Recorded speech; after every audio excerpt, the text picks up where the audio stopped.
And apologize for the tech delay for that, but looks like everything is working now. Okay, so let me just go back for a second. Okay, so just for the online students, remember that your blog post has to be 300 words. Remember, for this class, we do two of them. I know that's different from your previous classes, but in this class, we do two of them. People have been asking, like, do they have to relate to this class? No, but they do have to relate to the entertainment industry in general, right? So it doesn't have to relate to publishing and distribution, although it certainly could, and that's what you're studying this month. So I mean, it would make sense if you wanted to do like a blog post on some of the Google Doc things that you're finding, things like that. But it doesn't have to be that. But that's remember for you online students, remember that's due Sunday. Okay, so this might be a little bit review for Jacques and maybe um, the rest of anybody that's in the on-ground class that might be coming into this as well. But so I apologize if this is kind of rehashed a little bit from yesterday. But let's take a look here at like what Kim did, and I'm going to kind of segue this into Project 3, and I'm going to show you some examples of some student work for Project 3. And Jacques and Jesse, I know that you were having difficulty with the audio, and so I assume probably everybody else might have that might be watching this on the archive. That's okay. Just a reminder, or just a heads up for I mentioned this that next week we're not going to have the go-to session at the same time because I have to be at UCF actually at on Tuesday night. So we'll probably have it Wednesday. So that's just a heads up, and then also kind of a heads up.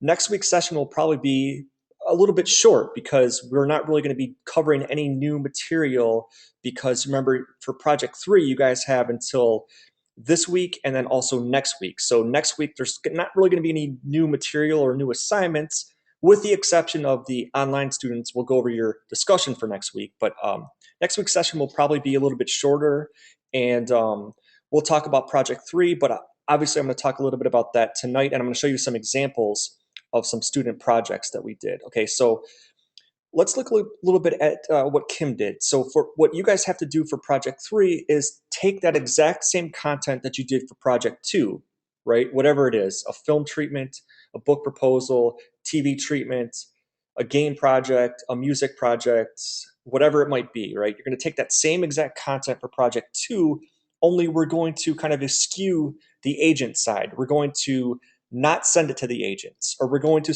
assume that maybe the agent didn't want it, right? So what you're going to do for Project 3 is going to take that content and self-publish it, right? And as Kim probably mentioned in the presentation yesterday, this is kind of a new thing. Like about 5 years ago, 6 years ago, 7 years ago, this didn't exist because when people thought of the word self-publishing, that kind of had a bad connotation with it because of all the bad things that have happened in the past with vanity presses and things like that. But the cool thing is that in recent years, this new self-publishing revolution has come in. And this is kind of a cool thing because we'll talk about this next week, but there's an author, for example, by the name of Amanda Hawking, right? And she took her work to various agents, various publishers, and they all rejected her, right? So she said, okay, I'm going to do this self-publishing model. I'm going to follow this. And now, guess what? She's a multimillionaire. Her latest book is now being adapted by the guy that adapted District 9. And so, and she did it all by herself, right? She wasn't able to find an agent, right? So we'll talk more about her next week. But basically, what Kim did is kind of this, right?